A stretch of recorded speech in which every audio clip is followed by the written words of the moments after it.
Hi, my name is Mike, and I'm an addict. I'm doing all right, and I'm glad that recovery is still making a whole lot of sense. All right? Tonight, I'm getting ready to work with step one. All right? Does everybody thoroughly understand step one? Who don't understand step one? What's wrong with you in step one? Well, I can get with it when I want to do what I'm supposed to do, but when I don't understand. Okay, who else? Step one. A problem with it. I have a problem with surrendering. Surrendering what? Leaving my will and everything to God, so I won't let things happen. Okay, okay. Who else? Yes, ma'am.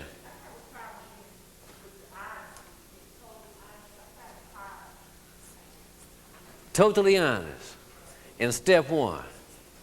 Okay. Do you know that you people are going to learn how to be honest or else? Do you know that that's the kind of program this is? All right. Do you know that you people are going to learn how to surrender or else? All right? And you are going to learn acceptance or else. And it's going to be a constant thing. All right? And step one is a step that we really have to get used to. All right? We really got to get used to step one because, see, I don't think you really understand what step one is doing or what it did. All right? Number one, in relationship to alcohol and drugs, please don't think that this is a temporary deal. All right? Don't think that at all. Because some people are under the illusion that they only gonna stay straight for a little while. You know, like up until your next birthday. This is a lifelong deal, and this is something that we have to get used to. All right? Because you got to keep in mind when you came in here and said that you want to stop getting high, what you really said. Number one, you said, I no longer want to get high on my birthday anymore. All right? You ain't getting high on your birthday no more. All right? The 4th of July just passed. You will not be hanging out at Belle Isle or anybody's park or sitting in the backyard smoking weed and drinking a little beer. Gone. All right? Labor Day, Thanksgiving, Christmas, all right? New Year's Eve, it's gone. All right? You're not doing that no more. All right? It's out. And I think people sometimes don't really take into account what they're doing when they get with step one, and that's how we have what we call those reservations. You know, I'll stay sober, I'll stay clean up until Christmas. All right, Christmas, I'm throwing step one out the window. Right? How many people have done that? Okay, I got a few because around all the holidays, when the big three comes up, Thanksgiving, Christmas, and New Year's, we lose people in the program. They just cannot understand how to go through a holiday or a celebration without using. And this is something else you have to figure out and learn how to do in the program. Because the big question is, what are you missing by not getting high? Have you ever sincerely thought about that?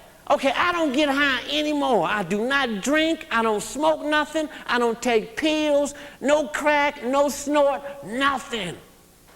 Okay? I'm not doing it anymore. And so the real question for me is, what am I missing? I'm not missing nothing. You know, because I really wasn't into nothing when I was an addict, no way. You know, I really wasn't. I was a bum. Many of us in this room right now were damn near on Skid Row by the time you hit bottom and stopped getting high. True or false? Okay? For those of you who had jobs when you came into this program, you were about to lose it. All right? For those of you who were married when you came into this program, you almost got a divorce, and it still don't look too good at home now. You follow what I'm saying? It's still kind of tight at home right now with recovery. See, and many of us have been in treatment numerous times for those other reasons. All right? Some of us, the legal system ran us into this program. All right? A drunk driving ticket or the threat of going to the penitentiary or being incarcerated. That's what got our attention and got us in this program. All right? But we need to understand that I would not have had or would not be having many of the problems in my life had it not been for alcohol and drugs. And we got to understand that, and we have got to accept that. The fact is this: when I was getting high, every day I was making a decision to consciously kill myself. I was killing myself every day. Because every addict in this room and every drug addict understands that the chemical he or she is using is dangerous. We knew about the addictive potential of this drug, but that denial system kept saying, no, it ain't gonna happen to me. I'm not gonna be like that. I find all my alcoholic guys and a lot of people, and near the end of their drinking, were drinking Pawpaw, Mohawk, all right, Thunderbird, Wild Irish Rose, the port wines, and all that Canadian liquor, all right, that might as well be gasoline and kerosene, all right, because it sure seems like that liquor was driving you crazy the more you drank it, all right?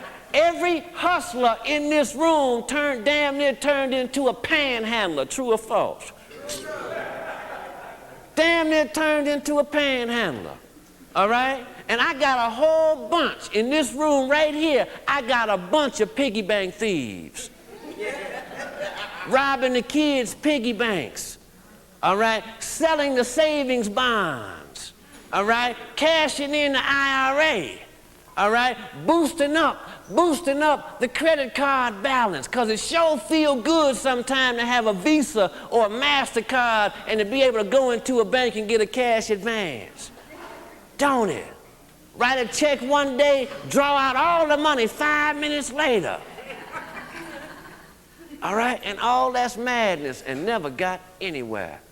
Never got anywhere, and we all wound up in the same place in a 12-step program trying to figure out, how in the hell did I get here? Because the first couple of months in this program, you cannot believe this, can you? Do you remember what it was like your first week in treatment? I remember my first week in treatment. I remember that. I remember going to a bathroom because everybody in here does it. Everybody in this room, if you were in treatment, you went to a bathroom one day and you sat down by yourself and said, damn, how'd I get here? And you come to your first lecture, your first presentation, and the therapist gets up and says, we want you to identify with everybody in here. They say, don't compare, identify.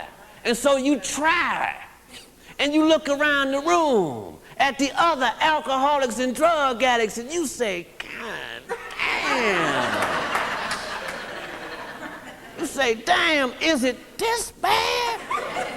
And you got to go back upstairs again, don't you, and ask yourself the question, did I really mess up this bad? All right, am I really this bad? But yeah, you are really this bad. I mean, you bad. You got to, please, by all means, remember what you were like. The last 48 hours of your addiction, will you please remember that? All right? Because I remember the last 48 hours of my addiction, I was like, God, please, whatever you do, stop this. Just stop this. I never will forget the night I went into treatment. Some of my buddies on the corner were talking about me. I was going home to get my clothes ready to come to therapy. And they kept calling me punk. They say, where you going, punk? You ain't got to go, punk. Come on back, sissy, you can make it. You don't need that shit. And I was like, see y'all later, man. I was like, I got to go from here. Because, see, the last 2 years of addiction really don't make sense. You only in addiction your last 2 years because you have not found this program yet. That's the only reason you doing that shit. Because the last 2 years of addiction, every addict knows it's time to give this up. This no longer makes sense. And the addict is angry every day he or she gets high. Addicts wake up in active addiction, cussing, pounding beds. We wake up cussing like, damn, shit, fuck. I mean, don't we? Because we know what to expect today.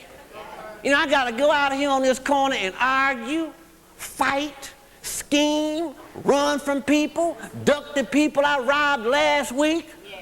You know what I'm saying? I got to duck all kind of people. Addicts later on in addiction damn near turn into vampires. All right? We don't come outside at night until nighttime. We walk through alleys. Remember the paranoia when you go into a store and somebody drives up and you jump? Knowing that they didn't finally caught me. Okay? All of us have lived with the fear that one day somebody was going to ride down on us, kidnap us, take us somewhere, beat us real bad, or kill us, and our family would never find us. See, all of us have had that fear. All of us have been in drug houses, wondering, what am I doing in here? All right? Even though I'm getting high like everybody else, I'm looking at them with a sober eye, and I'm like, man, I don't need to be in here. All right? All of us do that. And at the end of addiction, you hanging around with a group of people, and for the life of you, you can't figure out, what do I have in common with them? You know, again, it's through a sober eye. You know, and you sitting there toxic, and you look at them one day, and you like, and you have to walk off somewhere by yourself, right? Maybe go to the bathroom, and you say, what am I doing with them? And the common denominator is alcohol. The common denominator is drugs, all right? And the final thing about all of us in addiction, it finally dawns on us one day that your behavior as an addict, when you sit back and look at what you are doing as an addict, it dawns on you that you have violated your own value system.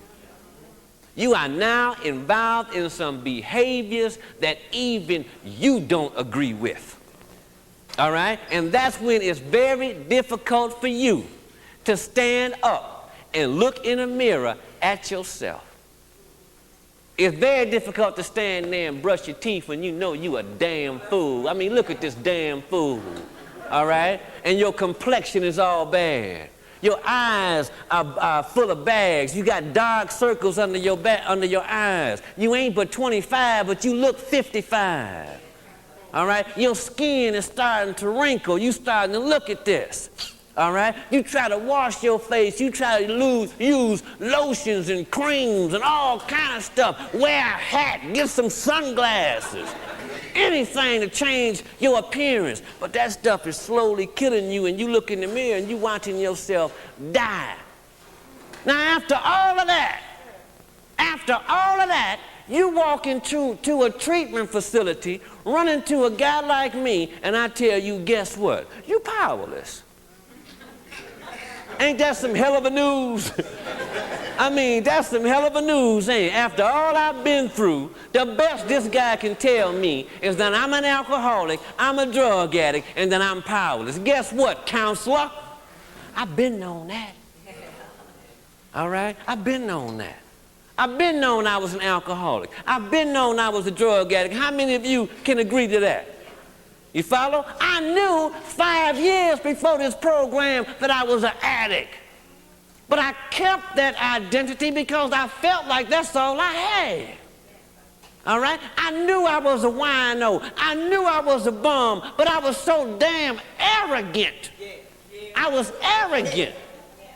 And I was saying every day that I drank the Wild Irish Rose and the Silver Satin, I was saying that they could just kiss my ass. You follow what I'm saying? Because, see, what people don't understand, and oftentimes people forget that in the mind of the addict, we are at war. We are at war with the whole world for what they did to us. And killing myself is my way of getting even with you. Now dig that philosophy. See, because later on we're going to have to look at insanity. You see, I'm so mad and upset at you people, I'm going to kill myself. I'll kill me. You follow what I'm saying? I need your approval so bad, want it so bad, you won't give it to me. I'll fix you. I won't go to school. I won't go to work. This is my sick, twisted way of getting even at the world. See, even though at some point in time you look at yourselves once again and you say, damn, I'm smarter than this. All right? I know damn well I'm smarter than this. I'm not lazy. I'm not a bum. I'm not a loser. But how do you explain this? You follow what I'm saying? And that's where you really get in contact with what powerlessness looks like. You follow what I'm saying? Now you need everything I just said to understand powerlessness. All right? If there's any doubt in your mind about you being powerless, let's just run that tape back. You know, let's just run that tape back about your addiction, your addictive experiences, your potential, everything that you did in addiction. Let's look at that and then you answer that question if you are or if you are not powerless. The answer will be, yeah, I'm powerless. Hell yeah, I'm powerless. All right? And powerlessness simply means that I have absolutely no control over a particular thing and or event. And I'm mad about this. I've been powerless all my life and upset about it. That alcohol and that drug was my way of getting even. See, you follow what I'm saying? That alcohol and that drug was my way of exercising some type of power. I felt it every time I smoked a joint, every time I shot the dope, every time you fired up the pipe. All right? Got him today. I win today. I win by killing me. And then it dawned on us that we were about to die. All right? Every addict has seen his or her own death. All right? We have seen that. You follow what I'm saying? We have seen it. And that has also scared us to the degree to where I have to come on and admit that I'm powerless and my life is unmanageable. So here I come in treatment, right? Here I come in a 12-step program. And guess what? I'm only admitting that I'm powerless and my life is unmanageable as it relates to alcohol and drugs. Only in that area. All right? Only in that area. Everywhere else, I am fine. True or false? Because, see, if you notice something, after you have been here, say, 3 weeks to 3 months, you know, and everything is okay today, glad to be here through the grace of God and you people, everybody hugging me. All right? Everybody's hugging me. Everybody giving me their phone number. Everybody inviting me to the dance and to the convention and stuff. You follow what I'm saying? After about 3 to 6 months worth of that, it dawns on me, something still ain't right. Something still ain't right. All right? And I look at the first step, and y'all just first step 1 crazy.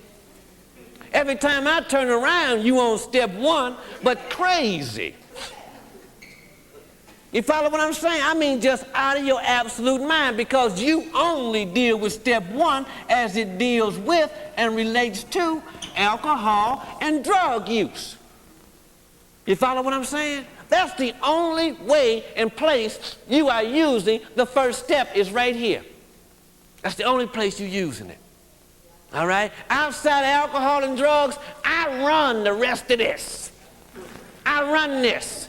See, I hear you at tables talking about the problem you are having with your relationship and the problem you are having with your children. You know, and the problem that you are having with your supervisor and your mother and your father and everybody else, but you swear up and down, it's okay today, glad to be here because this program is really helping me and I'm catching hell. All right? I'm catching hell. Why? Because I really do not want to admit I'm powerless like this man said, totally. Y'all got me here, but you ain't getting me everywhere else. All right? Because, see, being honest, you really don't know who you messing with. You really don't know who I am. You follow what I'm saying? You really don't know what I stand for. You know what I'm saying? I run everything else around here. Now, you got me on the alcohol and the drugs. But as far as my finances, my children, my husband, my wife, my daughter, my boss, in all other areas of my life, I'm still as crazy, drug-free as I was when I was using the dope, because I expect the world to do my bidding. See, I'm still walking around here waiting on a few folks to jump when I say jump. And damn it, they ain't jumping. And damn it, you follow what I'm saying? I'll be damned if they ain't jumping, and I'll be damned if it ain't upsetting me. You follow what I'm saying? Don't they know? You see, don't they know about the boss and I run things and I control this? You follow what I'm saying? Don't they understand? You follow? It's like, no, they don't understand. Hell no, they don't understand. Wino. Dope fiend. You follow what I'm saying? No, you ain't got nothing coming, dope fiend, wino, but I don't like that label. You know, that even takes a lot to get used to. That label. We call it alcoholism. All right? That's what we call it. We call it alcoholism. We call it chemical dependency. We call it drug dependence. You follow what I'm saying? In our minds, we looking at wine-o. All right? Lush. You know? Crackhead. You follow? Skeezer. That's what I see. You know, when I look at this, you know, realistically through the eyes of an addict, I don't see no damn chemically dependent person. You know what I'm saying? I don't see no chemically dependent person who's got a disease and an illness. You know, I don't see no shit. I see a wino, a bum. I am the lowest thing on the social totem pole, man. You know, and the only way this thing makes sense is if I'm hanging out with y'all. You know what I'm saying? Because, see, I'm also scratching my head now that I have made this admission. Now that I have made this admission, you got me in another dilemma. Who am I going to tell this shit to? You know, already I don't like you people.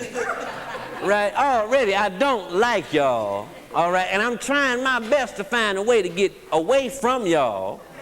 All right? And I can't think of who I'm getting ready to go and tell that I'm chemically dependent and in a 12-step program, and I got to go to these meetings with my higher power, and I'm trying to turn my life and wheel over.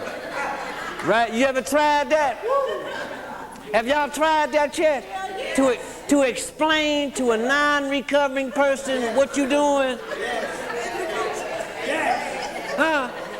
And have, you know, your mother even, your mother, all right, who you think would just fall head over heels about this news, right? And so you go home to mom's and you say, Mom's, I'm home. Number one, I'm home. I've straightened up my life. I'm going to do better. She says, well, how was it, dear? They taught me a lot. Dig this. They taught me a lot about alcohol and drugs. Like, I need to know something about alcohol and drugs. I know about dope, all right? And they taught me about the higher power and to turn my life over, and I got to work these steps and go to these meetings, and I got to stay in contact with other recovering people if I want to stay on the right track. Right? Right? And your mama looks at you and she say, damn. Or mama starts that same thing. Remember when you were drunk and how you came home and your mother started that humming? All mothers hum. You know, all mothers go like, or they say things like, Lord have mercy, all right? And after you say this, you drop this recovery spiel, your mother says the same thing, all right? And it's like, my child is worse now than they were when they were on the dope, right? Am I right? And so you kind of sit back and you say, man, shit, what is happening? You follow what I'm saying? What is happening? So then you trot back in here with us some more, and you go back into step one in your alcoholism and drug addiction, and you try to be the worst junkie of all junkies, all right? Or you just gonna be the worst alcoholic of all alcoholics. Ain't nobody drank like you. Ain't nobody shot dope like you shot dope. You can't cop from where I copped. I copped. See, I did some copping. When I was copping dope, I was copping. All right? I know people and shit. I've been places where they cut it up. You know, I've been where they cut it up and wear masks, right? Oh, man, y'all just, you know, let us tell it. We were into some hell of a stuff. All right, but keep in mind, like I said, all right, we are the panhandlers and the piggy bank thieves. All right, so I'm still working with my ego. You understand? Because see, my ego does not really want to get into all of this. All right, because see, even though I no longer get high, I'm no longer using alcohol and I'm no longer using drugs, my ego still thinks I'm a hell of a guy. All right, my ego still thinks that I'm getting down around here.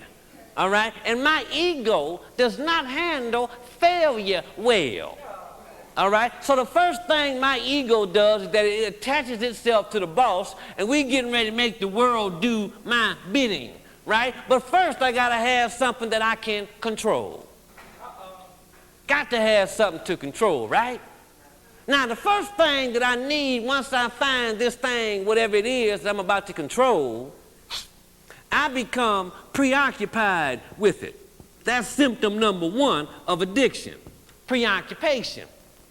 You follow what I'm saying? I become preoccupied and I also become obsessed with this thing because I am going to control whatever this thing is at all costs because I need to prove not only to myself but to the world that I am the boss.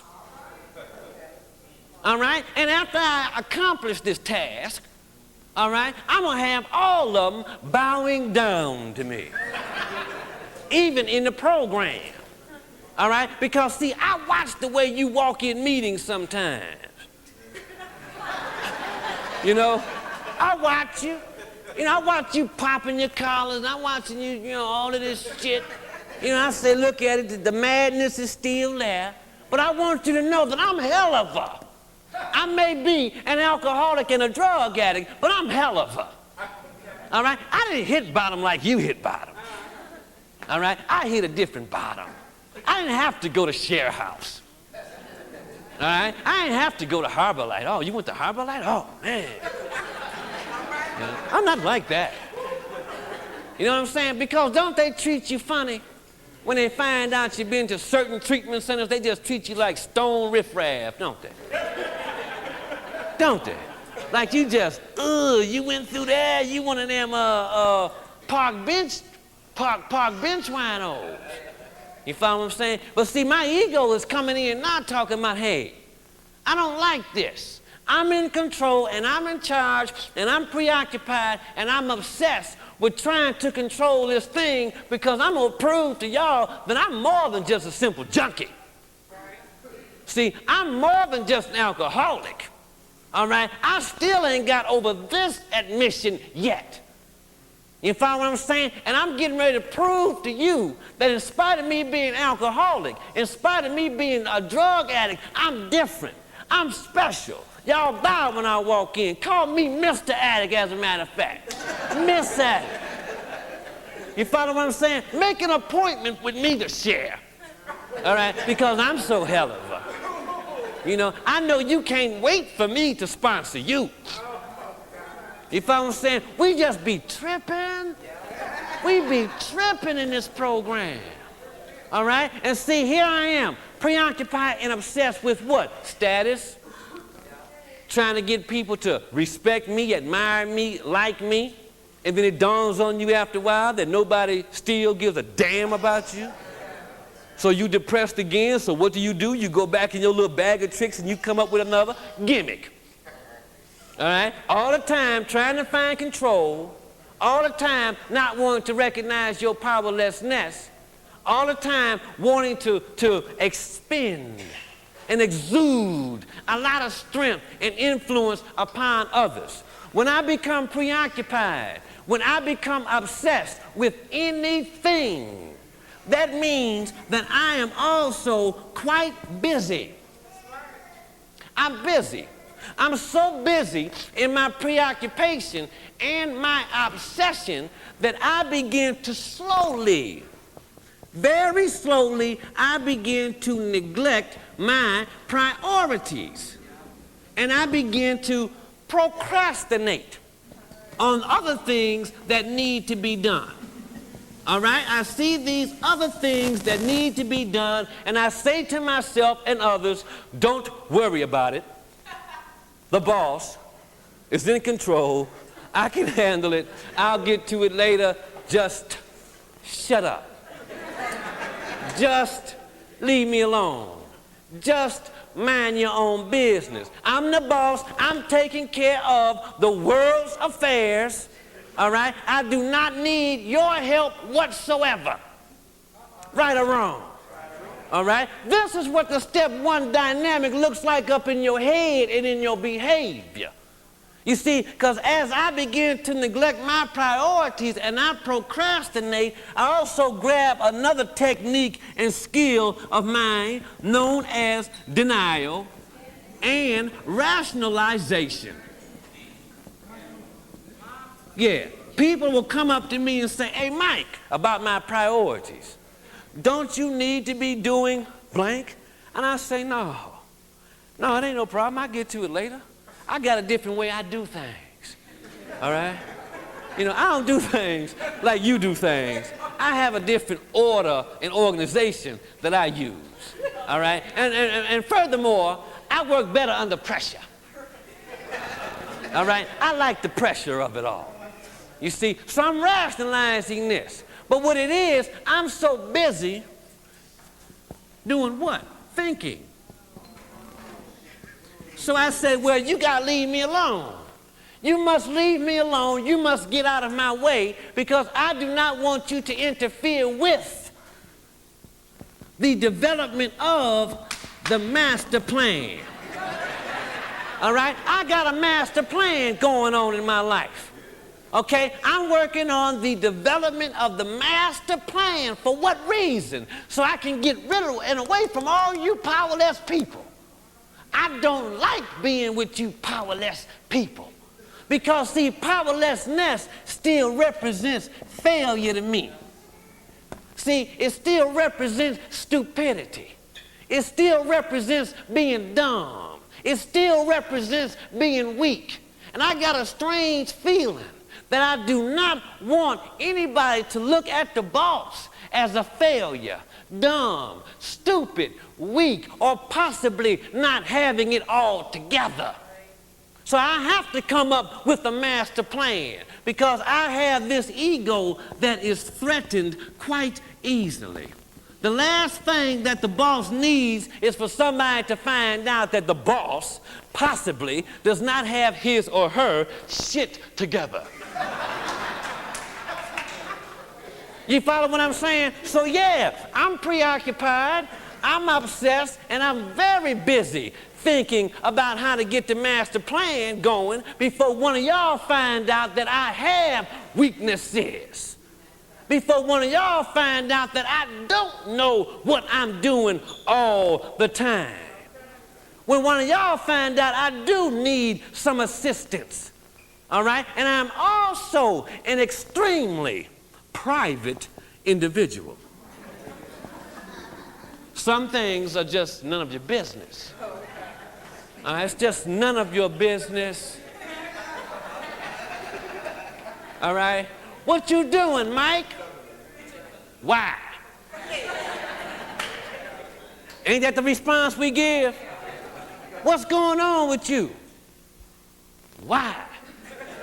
You follow what I'm saying? Because, see, if I have to answer that question before the plan is in effect, then you will know that I don't know. All right? And I don't want you to know that I don't know. So, what I'll do, I'll get upset with you. And I'll say, well, why don't you mind your own business? You follow what I'm saying? Because, see, I'm being threatened here. See, you're messing with my status. You're messing with my role by asking me all these questions. What makes you think I don't know what I'm doing? No way. You follow what I'm saying? See, because I'm also, in spite of my air and my demeanor, I'm also very sensitive. And I don't handle criticism well, even if it is constructive criticism. All right? I don't handle that well. I got a strange feeling now that you think I'm stupid. All right? And see, that's all I need is for you to think I'm stupid, because that's going to make me get busier. See, now I'm really getting ready to do some thinking now, because I now have to come out and prove to you all that I know what I'm doing, that I'm a top-notch guy. All my life I've been wanting somebody or multiple people to kiss my ass. All right?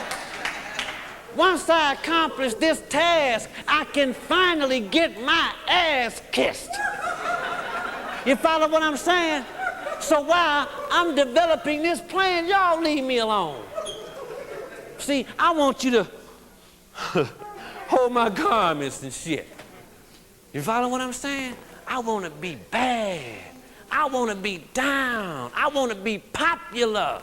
You see, and all the time I'm coming up with this master plan.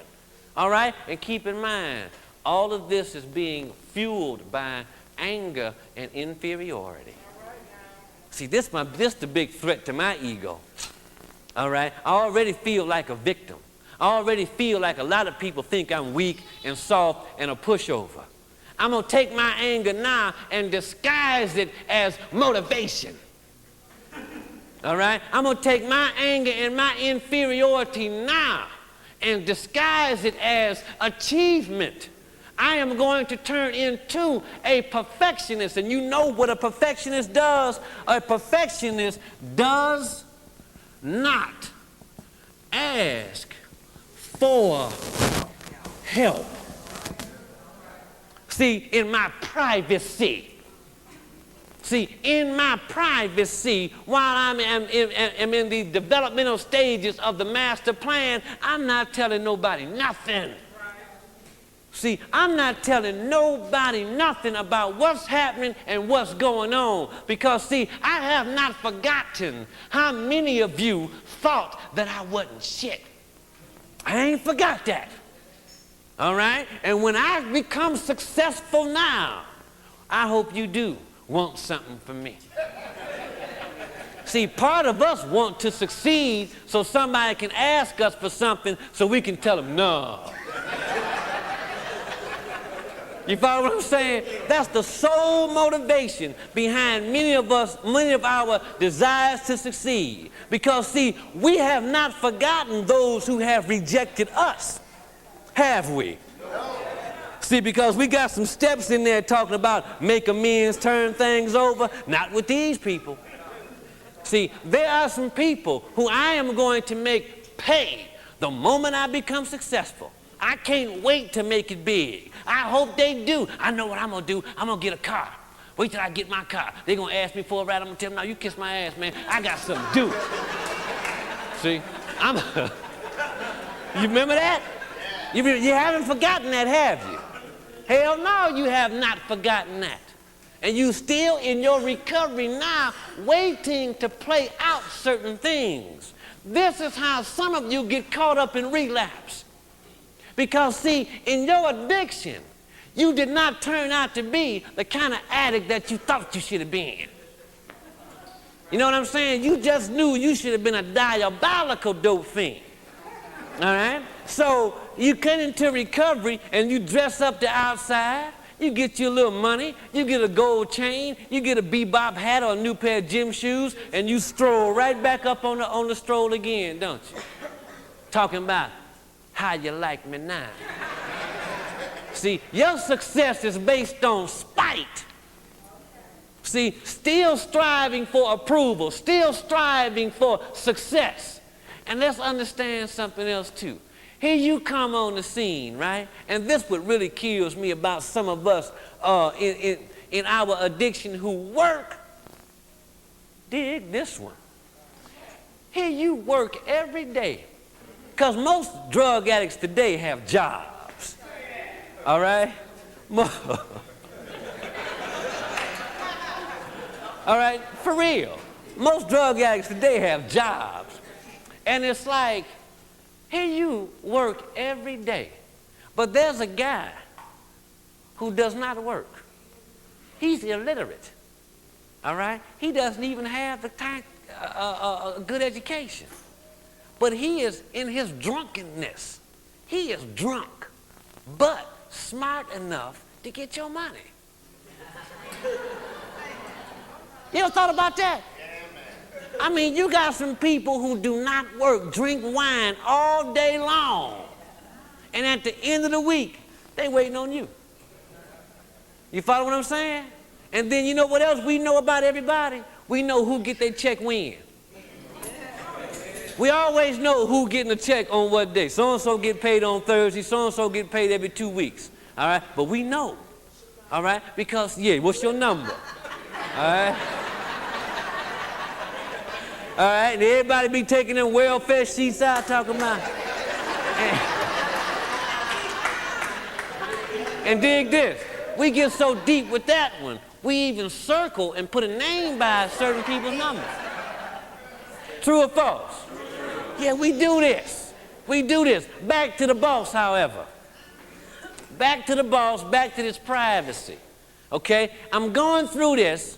It's all about me gaining some type of control. All right? While I'm busy thinking, I'm neglecting my priorities. I'm letting certain things go. Guess what? At this point, my life is becoming unmanageable. I'm beginning to recognize and understand that I do have a lot of loose ends. There are a lot of things that I need to get to or attend to, but I don't. And I have time to do this, okay? Because at the end of every day, I look at my day and say, damn, I didn't do it again. And I could have did it. Now I'm starting to become angry at myself for what I'm not doing. But why was it that I did not do what I was able to do? It's because I was busy. I was busy thinking. I was busy in my preoccupation and in my obsession, fantasizing about how life is going to be once the master plan has been accomplished. You follow what I'm saying? That's what I was doing. Now guess what? You have family members. And they are also recognizing you neglecting your priorities. And they are starting to make reference to you and the neglecting of your priorities. All right? So now my lack of recognizing my powerlessness, my strong desire for control, my preoccupation, my obsession, denial, and rationalization is now triggered. And I am now beginning to blame them for my problems. So now my powerlessness, all right, is starting to interfere with my personal relationships. And I'm starting to view persons close to me as being nags and nosy and always in my business. All right? Always in my business. Keep in mind, I'm sensitive. So I'm also starting to say things like, why are they always picking on me? Why don't they leave me alone sometime? They don't never help me do something. See, here they go again. All right? Every time I turn around, see, now I don't get high, but I'm still paranoid. All right? Sober paranoia. You follow what I'm saying? Sober with paranoia. All right? And as I become busier and busier and more preoccupied and obsessed, okay, with implementing the master plan, I begin to neglect my priorities more and more things get out of whack, to the point to where I can't sleep at night or I wake up in the morning tired. I used to exercise, but I don't anymore. I stopped exercising to give me more time to think. You follow what I'm saying? I used to go to a lot of meetings. I done cut back on my meetings now. Why? Because if I keep going to meetings and sharing my experience, strength, and hopes, somebody gonna find out that the boss ain't got it all together. So in my blaming, I also gotta say, hey, I ain't going to all them meetings. Them people crazy. See? I ain't letting them program people tell me what to do all the time. You follow what I'm saying? This is why many of us are having problems with surrender. This is why many of us are having problems with acceptance.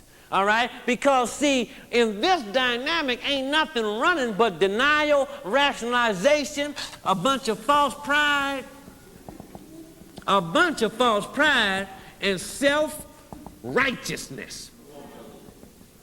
All right? Which boils down to just simply arrogant. Just arrogant and spiteful. All right? And see, I'm losing time. Because, see, I've told some people about what I'm getting ready to do. Y'all remember that? See, I told some people what I'm getting ready to do. Hey, man, I'm getting ready to do this. Guess what I'm getting ready to do? All right? So now these people are looking at me, and every now and then they come up and say, hey, man, I thought you said you was going to do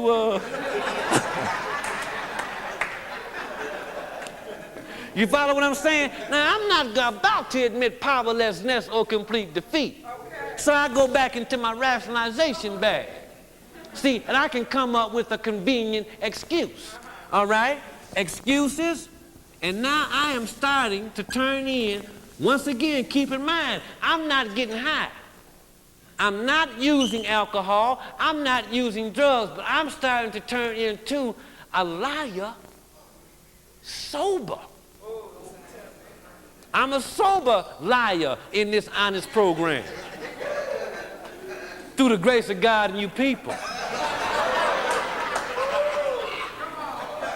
You follow what I'm saying? See, me and my higher power, lying now. All right? I mean, I'd rather tell a lie.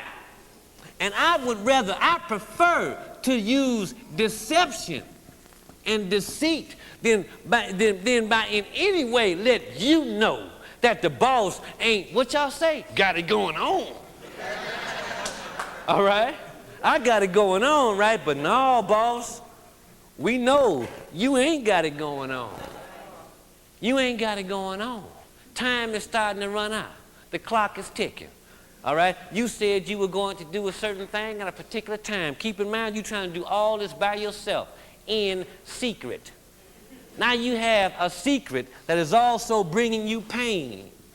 All right? So now you are in this program suffering from a secret torture. Everybody in this room got a secret torture, don't you? Something that don't nobody in the program know about. As honest as you are today. You follow what I'm saying? But you have a secret. Why? Because you are in control of something, and you are allowing something to still make your life unmanageable. You follow what I'm saying? You follow what I'm saying? And see, you won't give that thing up, so you'll just choose to live in a sober hell. And this is why you cannot sleep at night. This is why at 10, 11, and 12 o'clock at night, you still need a cup of coffee. Ain't that something? 11, 12 o'clock at night, time to go to bed, I need a cup of coffee, which is a stimulant. For what? To keep me up busy, thinking, all right? Hoping that I can come up with something before everybody else wakes up in the morning, and I can jump out and say, da-da, I did it. All right? Ain't nothing happening. Ain't nothing happening.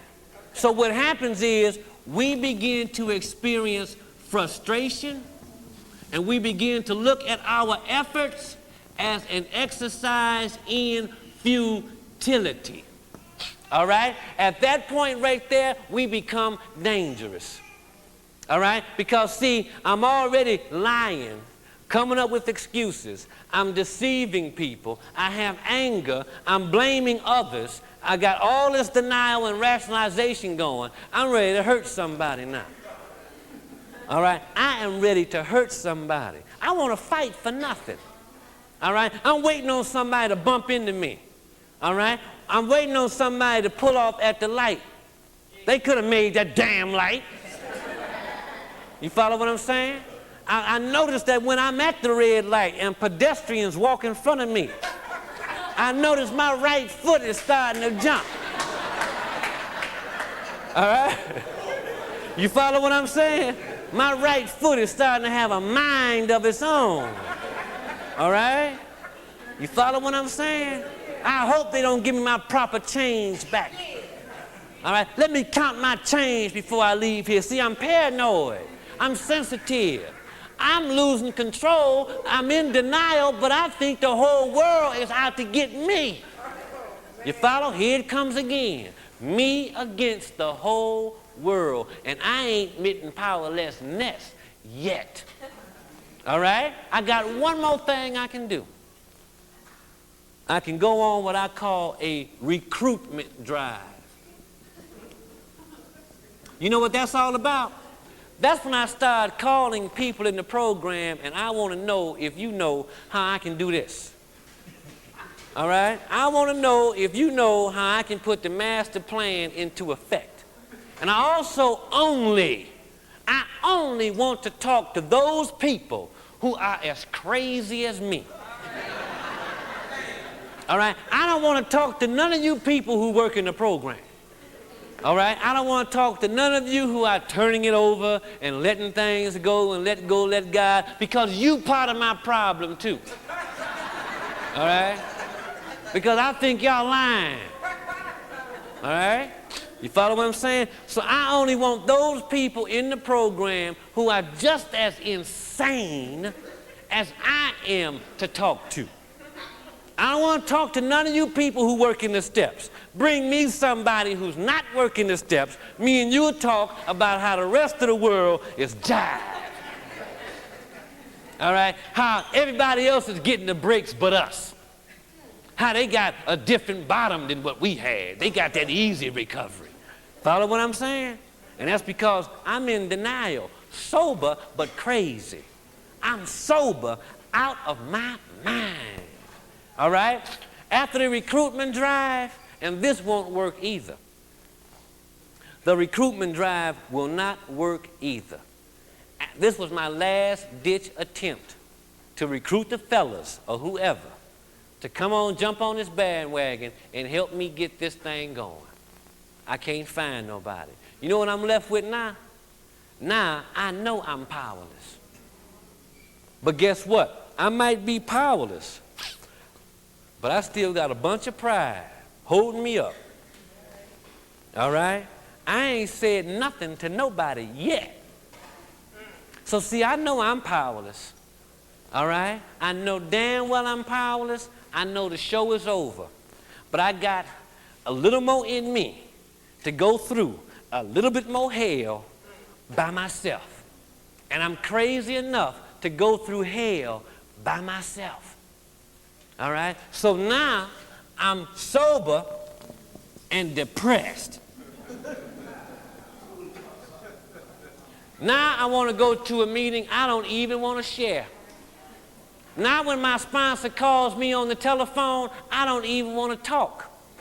I tell them I got something else to do. I tell you, if you answer the phone, tell them I'm not here. All right? Tell them I'm doing something else. Why? Because I do not want anybody to ask the boss about how the master plan is going, and the master plan ain't going nowhere. And I got to tell you that I failed. I don't want to tell you that. My ego won't handle it. My denial system says, hell no. I'm still rationalizing all over the place. So I choose to become depressed, and I choose to isolate and spend time by myself going for a ride because it's spiritual.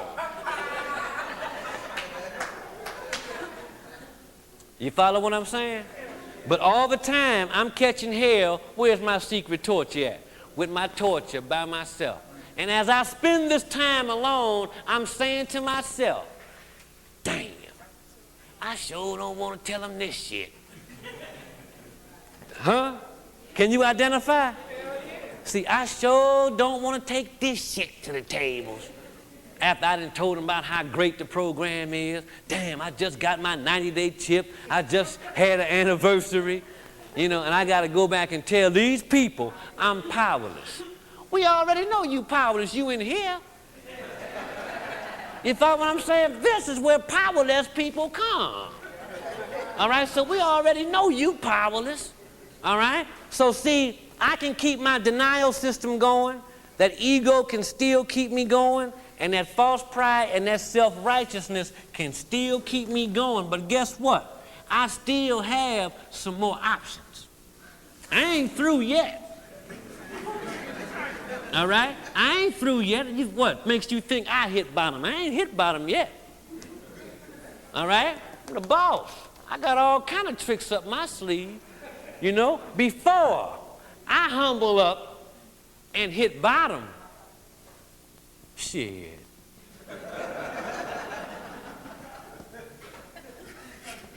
I'd rather have a heart attack. I prefer to have a heart attack than admit that I'm powerless. All right? And I ain't through there. I'll go ahead and have me an ulcer, a nervous breakdown. All right? Might even get married.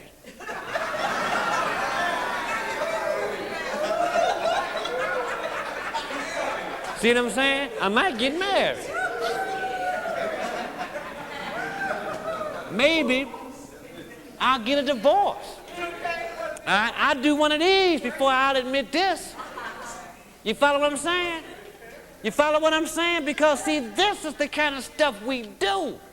Because, see, don't even think for 1 minute that you have not contemplated suicide sober. Yeah, we contemplate suicide sober. All right? We also contemplate homicide sober. You follow what I'm saying? I'd rather do these. See how crazy I am? I'd rather experience these things here than admit that I'm powerless.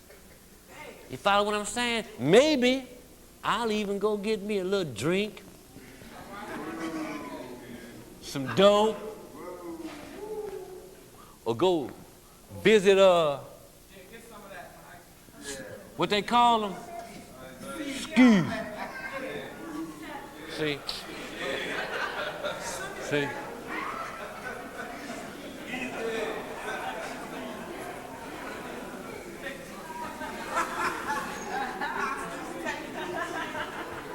You follow what I'm saying? I go get somebody, pull him in my bedroom, and beat him up. I'm gonna beat him up sexually. See? See, I'm gonna exploit the hell out of them. You follow what I'm saying? Then they'll know who the boss is. Right? Now don't we do this? We do this.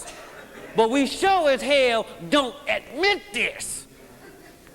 All right? We do all of these things. Some of us even go so far as to steal something. Right? Yeah. How many sober thieves I got in here? Drug-free thieves. You follow what I'm saying? Yeah. If that's what it takes to show you I'm the boss, I'll do this. Because I'm still crazy. All right? Then it will get to a final point. A final point if you don't use the alcohol and drugs. The final point is you'll recognize that these other ones are true. If you do not use alcohol and you do not use drugs, you will find out that if I don't hurry up and hit bottom, I will experience these other problems. I will have a heart attack. I will have a nervous breakdown. All right? I will get a divorce, possible suicide, possible homicide. The depression becomes horrible at that point. At this point here, when you begin to hit bottom, the ego now is deflated and the spiritual begins to rise.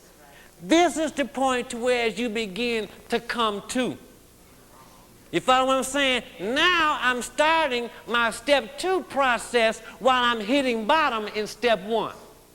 Because see, now in step 1, I'm starting to recognize that if I don't admit powerlessness, I'll die. In my search for answers, I come across higher power.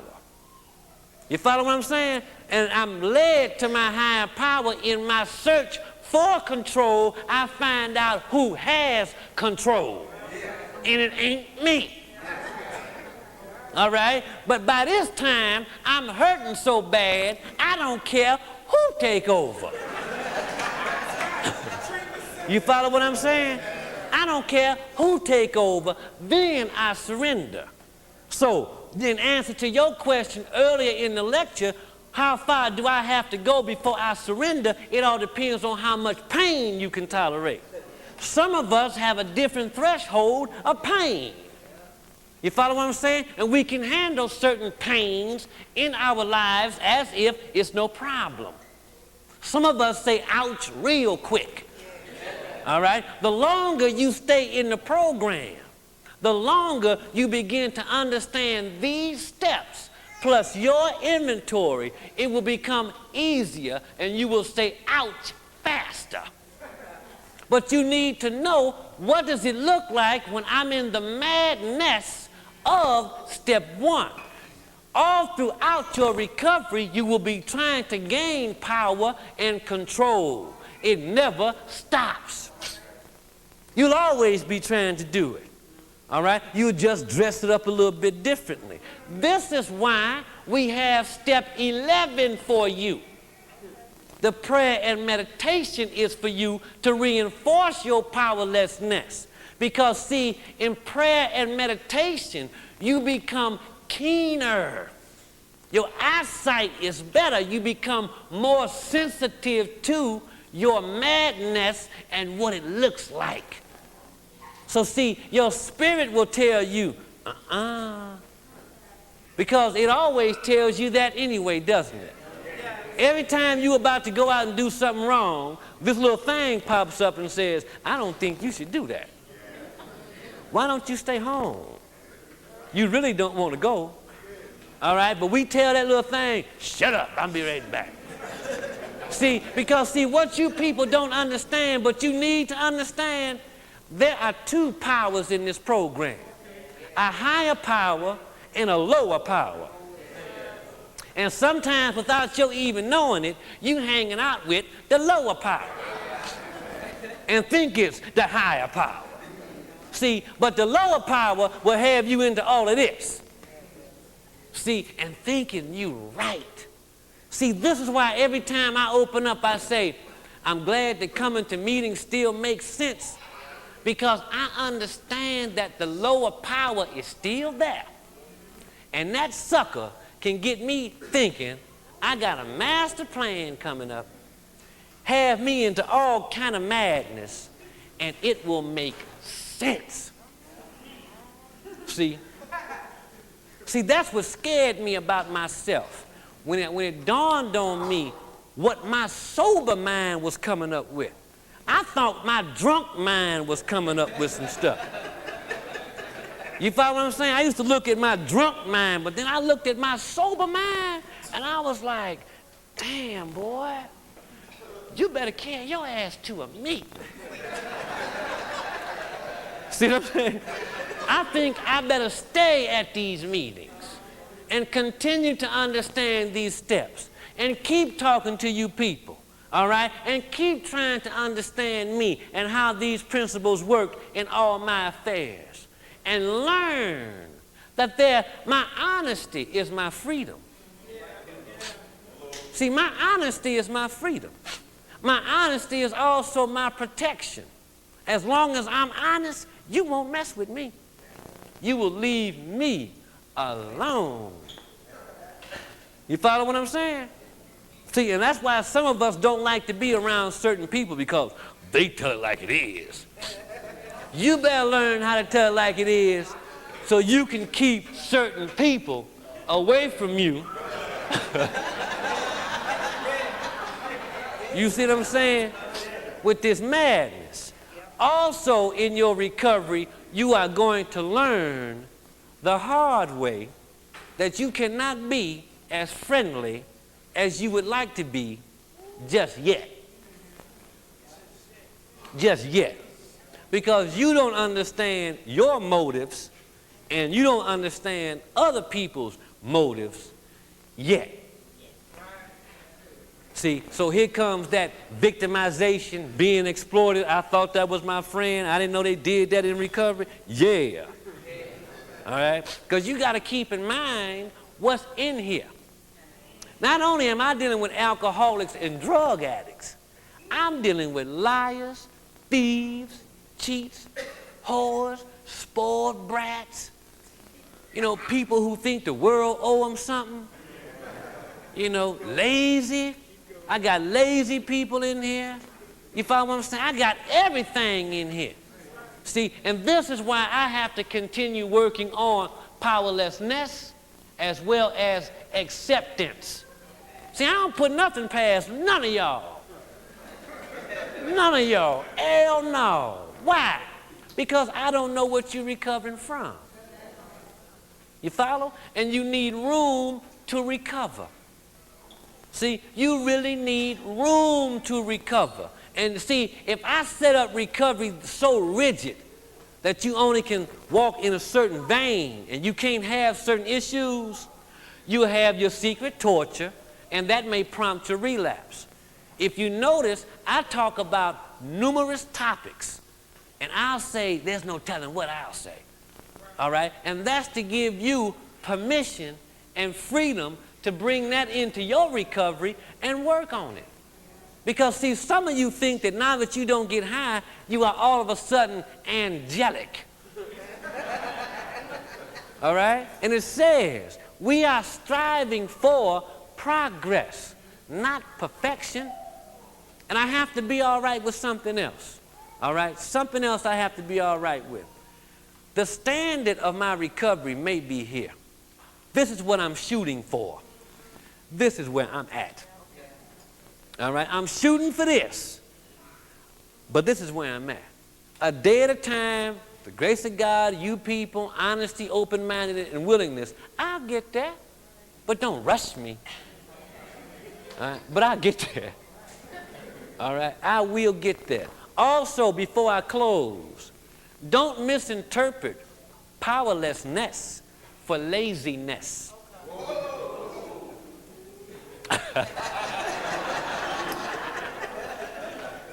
All right? Don't misinterpret powerlessness for lack of assertiveness. All right? You may have to tell somebody something. All right? You may have to really tell somebody something, but you choose to be powerless. All right? But I need to tell so-and-so something, right? Tell them. All right? Tell them. Because, see, I can't be powerless. Half the stuff that I think I'm powerless over, I ain't powerless over. All right? I just don't have the courage to change the things I can. See, and when I don't have the courage to change the things I can, powerless.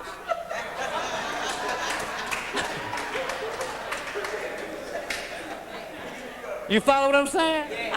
I'll just turn it over. You see? And see, you can use these steps the right way or the wrong way. But at some point in time, you keep coming, you're going to learn the right way. Have a nice evening.